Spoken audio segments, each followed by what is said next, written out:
Berbicara mengenai masa depan pekerjaan sebenarnya disebabkan masalah COVID-19 ni, ramai yang sebenarnya terganggu masalah ekonomi mereka, ada yang terpaksa dibuang kerja. Jadi kita nak bersama dengan Tuan Rahim Osman, Ketua Pegawai Eksekutif Reserve360.com. Ya. Betul ya?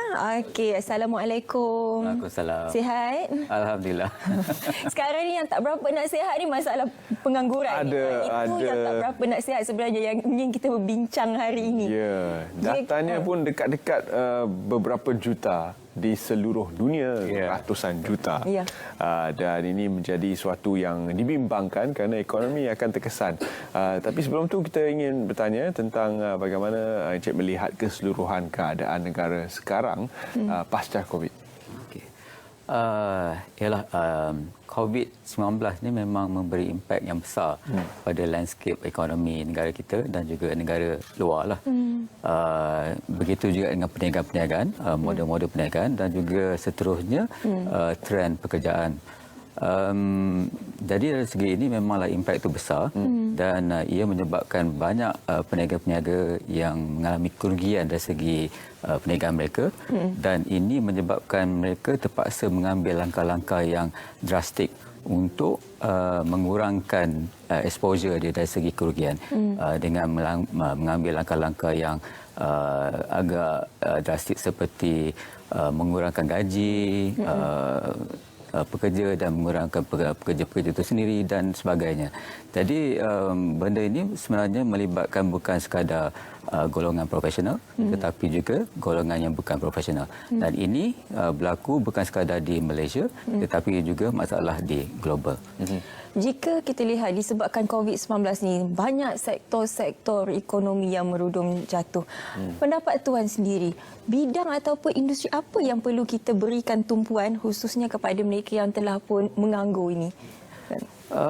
Ialah dari segi yang industri ini yang banyak sekali yang terlibatnya ialah dari segi industri services, hospitality for example kan, macam hotel, tourism dan sebagainya.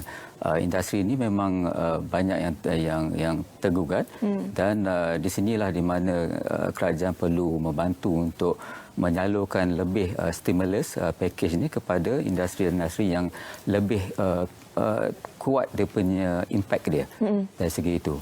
Dan kalau kita lihat dari segi future work, apakah masa depan pekerjaan? Adakah bentuk pekerjaan itu akan kekal seperti sebelum berlakunya virus ini ataupun adakah akan ada perubahan dari segi cara kita bekerja?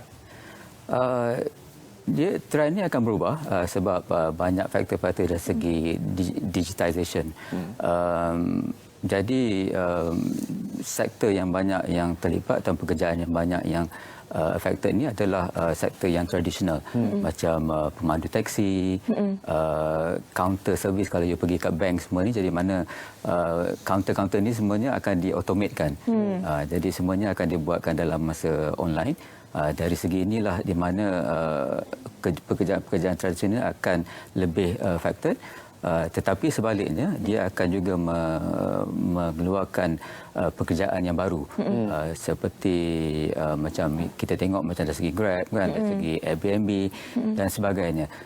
Di sebalik kekurangan dari segi pekerjaan tradisional, tapi sebaliknya dia juga memberi peluang kepada golongan-golongan baru yang lebih expose kepada digital. Saya rasa Syafiqah dan saya nak tanya, pengacara TV ni tergugat ke tak? Risau kita. Kan diganti dengan robot ke? Betul juga ada teknologi AI ke nanti, risau. Saya rasa tidak sebabnya because orang masih lagi memerlukan hiburan, mendapatkan maklumat-maklumat yang tertentu, terutamanya dari segi Selamat Pagi Malaysia kan. Tetapi kalau dalam bidang macam dari segi radionya, mungkin benda itu akan terlibat sebabnya sekarang ni dah banyak ialah aplikasi yang boleh kita dengar seperti Spotify dan sebagainya, di mana tak perlu ada DJ. Dari segi itu memang orang lebih prefer, terutamanya generasi yang barulah, termasuklah anak-anak saya sekarang ni. Macam kalau kita masuk dalam kereta, dulu kita buka radio sama-sama mendengar, tapi sekarang ni bila dia masuk dalam kereta, masing-masing dengan dia punya headphone ataupun earphone, dan dia buka Spotify. Tamanya sekarang ni Spotify pun ada yang family-nya package kan. Jadi bila kita dah subscribe pada family package tu, masing-masing buat hal masing-masing. Dari segi itu, di sinilah yang saya nampak mungkin dari segi pekerjaan yang terpaksa saya sebutkan, mungkin dari segi DJ ni mungkin akan affected. Itu dari segi pengacaraan ataupun DJ. Kita lihat daripada masa PKP tu, satu sektor yang sebenarnya menjadi tumpuan ialah dalam perkhidmatan ataupun kemahiran. Semua orang nak cari tukang gunting rambut. Masa tu apa Terence, saya tahu macam masalah yang itu oleh lelaki-lelaki yang lain. Jadi di situ sebenarnya membuka mata anak-anak muda betapa pentingnya sebenarnya TVET itu. Kerana sebelum ni TVET tidak diambil berat. Pandangan tuan sekarang ni?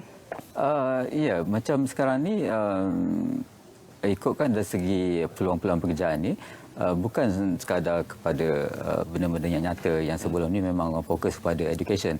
Macam TVET ni pula memang benda yang lebih informal ataupun yang termasuk sekali dengan yang pekerja-pekerja buruh yang biasa, bukannya profesional. Jadi TVET ni adalah satu program yang bagus bagi pendapat saya. Macam Syafiqah sebut tadi, memang betul lah, sebelum ni mungkin orang tak berapa emphasize kepada TVET-nya program ni. Kalau ada cert daripada TVET pun mungkin orang tak berapa recognize. Ya, orang tak pandang. Orang tak pandang. Gunting rambut, gunting rambut. Tapi orang cakap kan. Sebenarnya benda tu memang perlu dalam masyarakat kita. Betul. Bila jadinya pandemik ni, barulah kita sedar yang benda tu sebenarnya amat perlu. Saya pun dulu terpaksa potong sendiri. Cuma belakang tak boleh nak buat lah. Tapi kita boleh lihat kesannya kalau yang ada sijil hasilnya macam ni. Yang tak ada sijil mekanik, semua orang cari. Semuanya berteraskan skill. Dan ini mungkin suatu yang dibincangkan selama ini. Matching the right talents dengan bidang pekerjaan yang sesuai. Selalunya kita dengar bahawa industri selalu meminta akademia menghasilkan bakat-bakat yang sesuai, tetapi rasanya ada keciciran, ada salah faham, bakat yang dikeluarkan tidak dapat memenuhi keperluan pasaran. Bagaimana keadaan ini boleh kita perbaiki? Okey. Nak ikutkan cara tradisional, cara bagaimana kita nak rekrut pekerja-pekerja ni, ini adalah merupakan cara yang lama. Jadi dia lebih kepada one-to-one ataupun face-to-face punya interview session. Tapi dengan banyaknya platform yang available dalam pasaran sekarang ni, jadi platform-platform ni memang lebih menjurus kepada individu punya talent.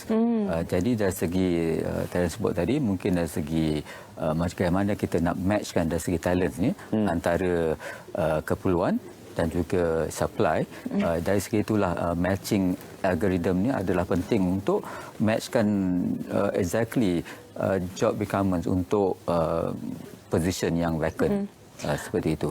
Baik, bagi kita nak mengakhiri sesi kita pada hari ini, kita nak bertanya kepada tuan, pandangan tuan mengenai masa depan dalam bidang pekerjaan ini bagaimana?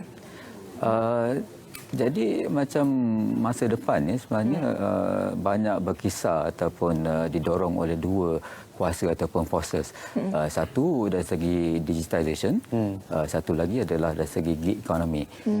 Digitalization ni of course selalunya orang sebut dia ada top 3 ni adalah artificial intelligence, robotics, automation. Ini adalah yang top 3 yang amat ketara sekali. Kalau ikutkan study daripada McKinsey for example kan, recently dia ada buat study, dia mengatakan sebelum ni program untuk digitalization ni mengambil masa 5 tahun untuk buat. Tapi because of this pandemic ni, ianya berlaku dalam masa 8 minggu saja. Jadi dari segi itu orang lebih terbuka untuk adopt teknologi itu di dalam sebahagian daripada dia punya perniagaan. Baik. Dan makin ramai yang bekerja di rumah. Ya, betul. Sebenarnya di sebalik setiap kesusahan ataupun masalah, pastinya ada sinar harapan. Sekarang ni macam Terence kata, ramai yang bekerja di rumah dan juga gig ekonomi juga sekarang. Waktu kerja yang lebih fleksibel terutama kepada anak-anak muda. Seperti kita. Ya, seperti kita. Sahaja nak sebut seperti kita. Terima kasih kita ucapkan kepada kerana sudi bersama kami dalam Sapa Pagi Malaysia, dan kita harapkan semoga industri pekerjaan akan dapat dipulihkan seperti sedia kala, dan kita kita akan rancakkan semula ekonomi negara bergerak ke hadapan.